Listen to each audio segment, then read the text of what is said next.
This week, big news. The premier Masonic Education Lodge, maybe in the United States, is having a retreat. What are the details?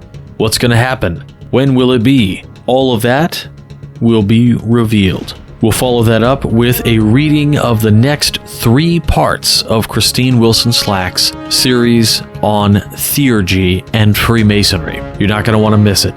Stay tuned. Welcome back to Whence Came You, a Masonic podcast featuring research papers and discussions related to Freemasonry. Here's your host, Brother Robert Johnson. Welcome back to the show. This is episode number 629. I want to thank our contributors, fellows, producers, and legacy partners of the WCY Podcast for making this show possible.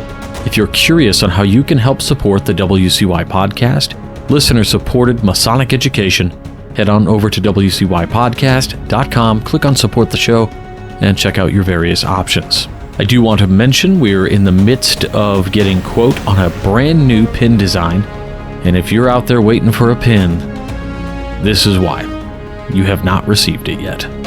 I do have to apologize. It looked like we had enough pins. We fulfilled an order that came in last minute, and then a few other orders came in after it, and it looks as though we were out of pins.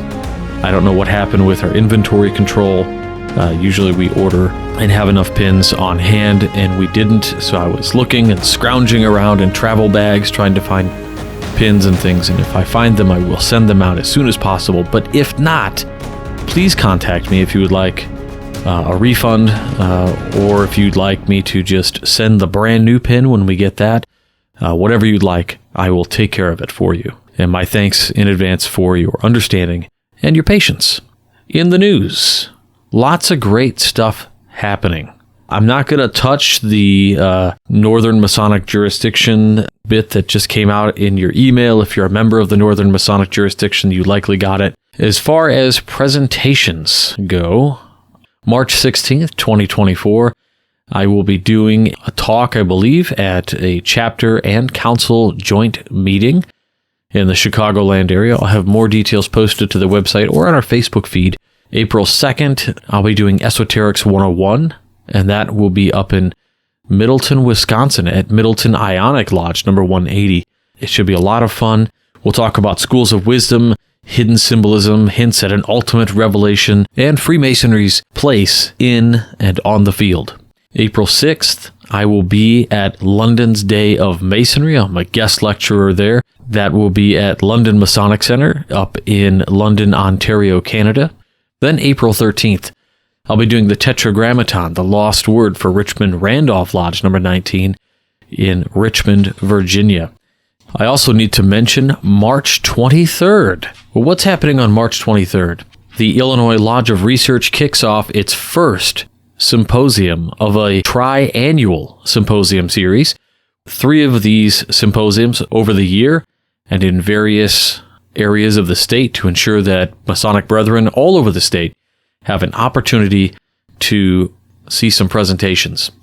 We are super excited that our keynote speaker is our Right Worshipful Senior Grand Warden, Austin Gene Smith, who has a great deal of passion for Masonic history, and in particular is a subject matter expert on the history of the Grand Lodge of the state of Illinois. He has probably forgotten more than I'll ever know about the history of the Grand Lodge of Illinois. And our theme is, of course, history for the event. Brother Darren A. Laners will be there as well presenting, and I'll be there as well doing a presentation, likely doing the Colonial Freemasonry presentation. Where is this going to be? Well, on March 23rd, we'll be at Normal Masonic Lodge number 673 at 614 East Lincoln Street, Normal, Illinois. You're going to have some coffee and donuts at 8:30, and then we're going to kick off presentations at 9 a.m. What's the cost? It's free. Just come out. It's going to be a lot of fun. If you are going to come, we do ask that you RSVP. Shoot me an email at admin@WCYpodcast.com, or you can simply reply to the email that you received if you are on the Illinois Lodge of Research email list. A very exciting event, again, happening March 23rd. Free. All Master Masons, all Fellow Crafts, all Entered Apprentices, and heck, why not bring your prospective brothers too? Nothing secret about history. I look forward to seeing you all there. Perhaps one of the most curious things that has come out recently on the interwebs in the land of Freemasonry is hints about a retreat that will be happening. This is confirmed. I will give you these very interesting and premier details, I should say. A few years ago, we held Masonicon Chicago in 2020. This was the year after the South Pasadena Masonic Lodge held their Masonicon event in 2019. And I have always just decided that we will not do a Masonicon in the Chicagoland area the same year that South Pasadena Masonic Lodge also does a Masonicon. And that is just because there are so many Masonicons that are happening these days. We don't want to make you have to pick and choose and all of that. So our lodge at Space Novum had decided the success of last year's Masonicon was large, and we all agreed that it was a positive thing to do. And with that, some members decided that there would be something even cooler to do this year. And so I'm going to tell you a little bit about that right now. This is your invitation. Join Space Novum Lodge, number 1183, Illinois' premier Masonic Education Lodge, for the Working Tools Retreat. This will be a transformative journey, blending contemplative exercises, enriching education, and engaging fellowship activities. Experience deeper connections and personal growth within our fraternal community, where tradition meets innovation to ignite profound insights and lasting bonds. The exclusive nature of this event provides a platform to build lasting connections with brothers whom you might not otherwise ever have known. Our full concierge retreat begins at a venue just outside Chicago with a Friday night gathering featuring a lighthearted presentation titled The Masonic Handshake, shedding light on one of our lesser-known brothers. Saturday offers a mix of master classes and contemplation sessions led by esteemed Masonic leaders. Our day concludes with a steak dinner and a chamber of reflection-styled contemplation led by yours truly. And after an evening of connecting with like-minded friends and brothers, we're going to share a meal and part ways on Sunday. The all-inclusive cost for everything is $425. Now, this is less than similar Masonic events like Masonic Week, conferences typically costing $500 or more in hotels, food, and attendance fees. This is all baked in. The Working Tools Retreat has limited availability, and it will fill up quickly. You can visit spacenovum.com/retreat for more details. So again, a sample of activities is going to include guided meditations, prayers and reflections, world-class presenters, interactive meditative experiences, masterclass presentations. When will this be? June 21st, 22nd, and 23rd this year, 2024. The price of $425 is paid in installments. It covers your room, it covers participation, all your meals on Saturday and Sunday. Access is on a first-come, first-served basis, and when we say limited, we're talking about less than 20 people. So you go to the website. Upon going to the website, spacenovum.com/retreat, you will find a spot right at the bottom that says Get on the List. You'll click that, it'll open up a Google form, give us your information, and if that puts you on a list, here's what happens. Upon the submission of that application, you will receive an invoice at an upcoming date for a non-refundable down payment of $150 to assist us in securing the venue space. So down payments will be accepted until the maximum participation number is reached, at which point you'll be placed on a wait list and notified if anybody else has canceled. So more to come as we move closer to the event, but again, this is going to be happening June 21st through the 23rd, 2024, and we are very excited about this opportunity to share together, to come together, pool our resources, and remove ourselves from the world and come together for a little bit and share each other's fellowship, knowledge, wisdom. If you were listening last week on TMR and I mentioned a little bit about this, dropped a little teaser, that's what this is all about. So let's get into the education this week. Now, I had said that I wanted to read over a series of weeks the rest of the parts from Christine Wilson Slack's The Theurgic Foundation of Freemasonic Ritual. It was in 4 parts. We read the first part last week, and we also added in a wonderful Masonic Mythbusters segment. This week, rather than step into another Masonic Mythbusters segment, I wanted to go ahead and get through parts 2, 3, and 4 of the Theurgic Foundation of Freemasonic Ritual. Let's get into it. The Theurgic Foundation of Freemasonic Ritual, Part 2 by Christine Wilson Slack. I believe that theurgy is not commonly understood in the wider modern world. To define it in modern terms, we call it divine magic.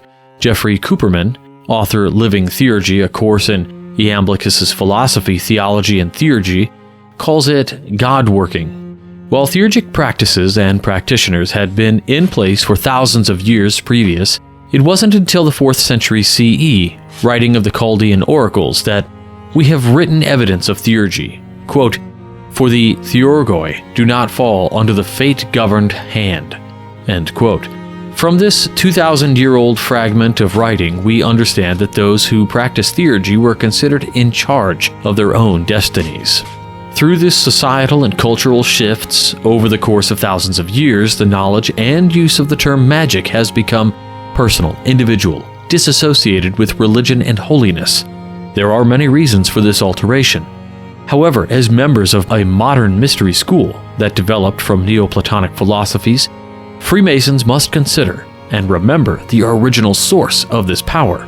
As mentioned above, divine, omnipotent power was and is magic. In order to achieve understanding with the gods, a process of spells, invocations, rituals, and usages of divine symbols was necessary to bring about divine communion. This is done today, still in most major religions and in some of our secular offshoots from religion. We have eggs at Easter, lights at Hanukkah, the Sufi dervish. Communion is symbolism in theurgic form, as is the use of the classical physical elements to the 3 journeys. To achieve the desired results of perfecting humanity, Freemasonry is an experiential process that quickens the evolution of the individual, which in turn develops the whole of humanity. The first aim of esoteric Freemasonry is to develop the unused and underdeveloped talents and capacities. What is the goal? To what end? The neophyte is told that, quote, "The facts of the invisible world were revealed to the pure, and thus within each religion men were found, who, knowing the secrets of this world, could explain and defend religion." End quote. How does one become adept enough to be able to grasp the facts of the invisible world? We do this through a series of allegories and the contemplation of symbols found in our initiation and all other Masonic rituals. The process of Freemasonry is not to relate or instruct what symbols mean, as it is adogmatic. However, there are guideposts, landmarks, which tell the neophyte that this is Freemasonry. In order to gain the ability to work as an officer in a ritual, the initiate must spend time after their initiation learning the rules, regulations, mores, customs, and hierarchy that Freemasonry outlines. Neophytes are required to study and to act on those studies with questions and contemplations to cultivate their own cosmology. More than this, the neophyte is instructed to develop the gifts with which God has endowed him, amongst many other improvements to his character. These are well laid out in the first degree traditional charge, one which every apprentice must listen to prior to taking other degrees. The foundation of these teachings is not to force someone to follow the rules. It is a structure laid out whereby the neophyte is guided to find their own path through the darkness, to have their own revelations, and to make crooked things straight. This is done through observation, silent contemplation, and asking questions. This method is the basis for our Masonic work and should be applied throughout our Masonic career. Perhaps this is why it is often said that all Masons, regardless of the degrees they pass through, are always in the first degree. I want to be clear that Freemasonry can't explain to the individual every pattern, every symbolic meaning, or every allegory contained within its rituals. Freemasonry provides opportunities for its adherents to exercise and grow the capabilities required to develop those unused and underdeveloped talents. While this specific objective of esoteric Freemasonry is not exactly theurgy, it is required to be able to move into the next two theurgic aims as listed above. It should be noted here that this is the reason I believe that philosophers were the first theurgists. To comprehend divinity, we need to appreciate and revere nature, to read the symbols and patterns there which inform us of the divine will. Ancient philosophers studied all the parts of human experience and thus come to understand the divine nature of the entire universe to develop their cosmology. Only then could they seek to commune with divinity and further the knowledge of the human race. Part 3. The second aim of esoteric Freemasonry is to guide the neophyte to understand the cycle of life and death and the physical spiritual path we are all destined to take. This is achieved through what the pre-Socratic philosophers called catabasis. The meaning of this word is to march in descent. The analogy used was the descent into the underworld to gain knowledge, understanding, or a desired personal result. Many of the ancient mystery initiations were built on the myth of a human demigod or god descending into the underworld to converse with Hades, for example. For Empedocles, his death in the crater of a volcano was indicative of his descent into Hades, and was thereafter esoterically represented by a mixing vessel, a crater, where the components of earthly and spiritual matter were separated. Like Freemasonry, these initiations were allegorical, with each aspect representative of a greater concept. Catabasis is evoked in the pre-ritual ceremony for the Masonic neophyte. In many Masonic organizations, they use a chamber where the candidate must reflect on his life, and this chamber is symbolic of an underground cave. He must descend in order to commune with the spiritual voice inside. He is given instruction on what to do with materials that lay before him, and he is told to separate and unite are the great processes of the universe. Here, the neophyte is surrounded by the reminders of his earthly life. Here, he contemplates the ceremony he is about to undertake, his initiation into Freemasonry.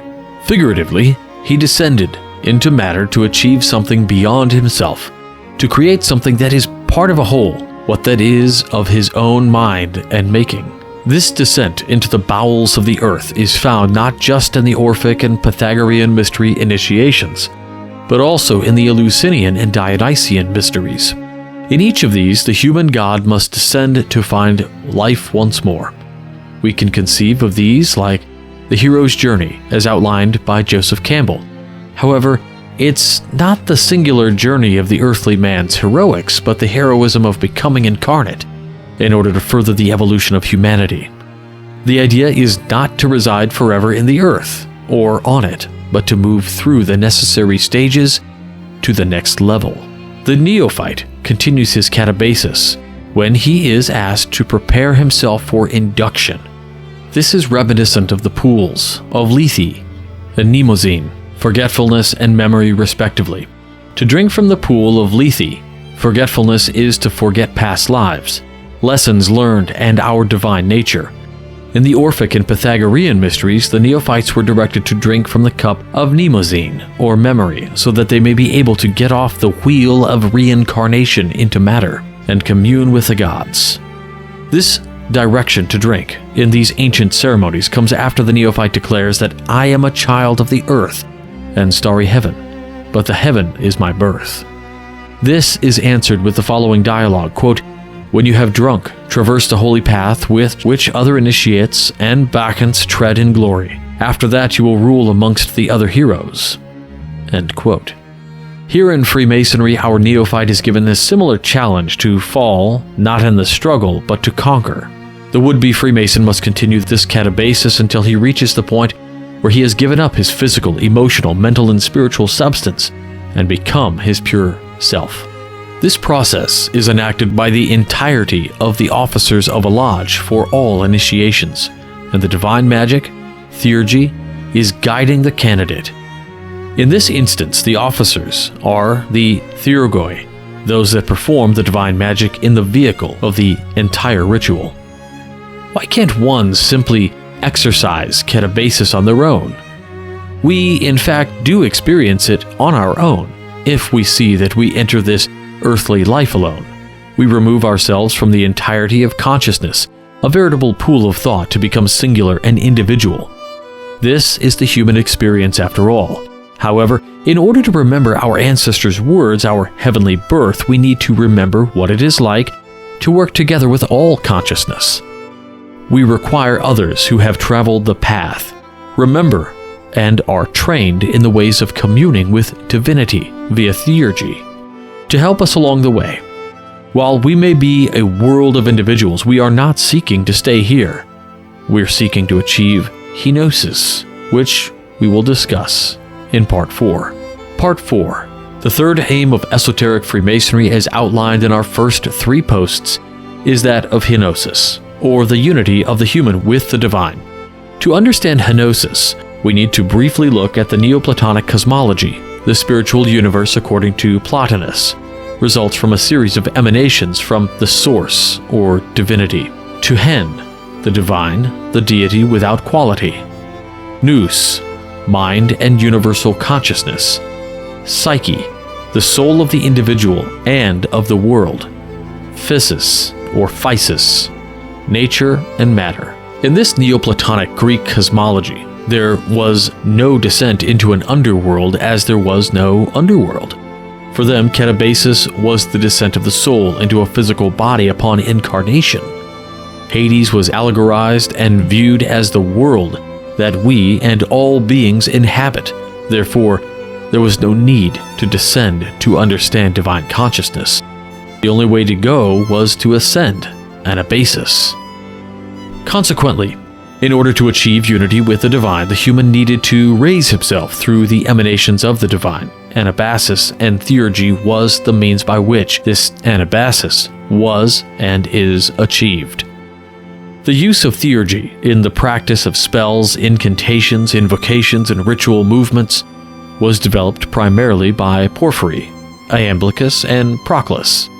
But these developments were built off the earlier work of Empedocles, Pythagoras, and Plato. Early Neoplatonist works, particularly the Chaldean oracles, cited the many spiritual beings who traveled within and between these emanations, who lived within each realm. References to these beings have lingered until today, albeit in different forms and achieving different purposes. Examples are angels, demons, divas, and elementals. These beings are invoked and requested to help the neophyte on their journey, so they make no missteps or misspeak. They guide the neophyte in the work at his request, and this is done in Freemasonry by the officers and attendees at an initiation ceremony. Medieval theurgists took the writings from the Neoplatonists and moved them even further towards these spiritual beings, becoming active intermediaries for the human toward the source. With the advent of Christianity, the beings split into those that were for personal gain and those that were for humanity's gain. Personal gain was considered evil and self-serving, whereas those that worked for humanity or Christianity were for the betterment of all. Theurgists would summon angels to convene with and seek advice from, so that they might receive God's will. The theurgists would ask for prophecy or scripture to be explained to them, and to understand further the nature of the physical universe, so that they may control it. It's from this time period that we see the idea of magic being evil growing in stature. Looking at the doctrine of emanation with a Masonic eye, Freemasonry has continued this tradition and taken back some of the ideas of achieving kenosis that originated in antiquity. From the point that the neophyte has, in his initiation, traveled his journey until he is poised on the threshold of a heavenly world, he is moved from his earthly existence and is within the realms of his birth as a child of heaven. From here, a series of powerful actions take place to bring him through the final portal to the level of the next emanation, in this case, psyche, the place of the personal and world soul. He is the presence of the beings who work at this level. The officers and columns of Freemasons within the lodge. Also present are those intermediaries that exist between the realms of psyche and physis, attempting in a temple not made with hands eternal in the heavens. He has achieved this anabasis through all of their theurgic efforts. One thing many neophytes experience during this time in the ceremony is the sense that the room is full of people, and that there are many more beings in attendance than actually are. Couldn't this portal, constructed within the center of the temple and opened by divine ritual magic, be the reason for this feeling? There are many, many more aspects to the Masonic ritual which could be considered theurgic, and much more to explore throughout the degrees of Freemasonry. The Neoplatonist philosophy which informs so much of Freemasonry should not be considered only a mental pursuit. We derive much of the active principles of Freemasonry in these Neoplatonic works, and delving into these origins enriches our ritual 100-fold. In fact, to fully achieve the initiatory anabasis, every Master Mason must consider themselves a theurgist. This is not to say that Freemasons should learn spellcasting or create their own invocations, especially in modern, uneducated, and profane sense of theurgy. The theurgy aspects of the ritual are already deeply embedded in all that we do before, during, and after the lodge meeting. The theurgist is a practitioner of divine magic, not a practitioner of magic in the world of appearances. We are educated by means of charges, writings, and study to just begin to understand what is necessary for the improvement of all humanity. Active participation in Freemasonry educates the neophyte in what is necessary to journey from the practical aim of awakening our underdeveloped capabilities towards, I believe, henosis, the goal of esoteric Freemasons for all of humanity. Christine Wilson Slack. Now, this entire series can be found, I believe, even part 4, on the Universal Freemasonry's website. I'll put a link to their website in the show notes for you to check out all of the great articles they've got. That's it for this week. I want to remind you once more to check out Space Novum's The Retreat, spacenovum.com/retreat, to learn more and to lock in your chance to be a part of a gathering where we will be working on ourselves with our Masonic tools. I want to thank our producers, fellows, contributors, and legacy partners of the WCY Podcast. If you're interested on how you can assist this show, listener-funded Masonic education, head on over to WCYpodcast.com, click on Support the Show, check out the various options, and I thank you in advance for any considerations. That's it for this week. We'll talk to you all next week, and until then, stay on the level. For Whence Came You, I'm Robert Johnson. Take care. You've been listening to Whence Came You, a Masonic podcast featuring research papers and discussions related to Freemasonry with your host, Brother Robert Johnson.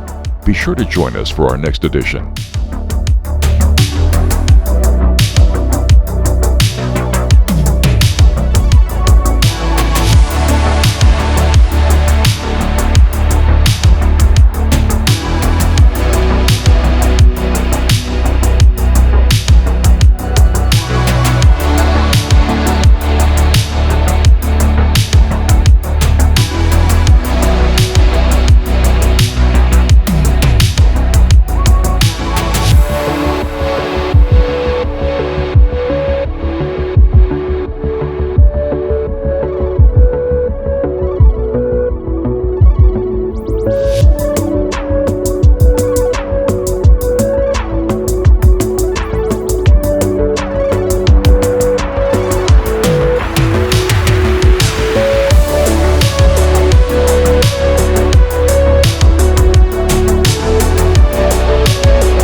WCY Media.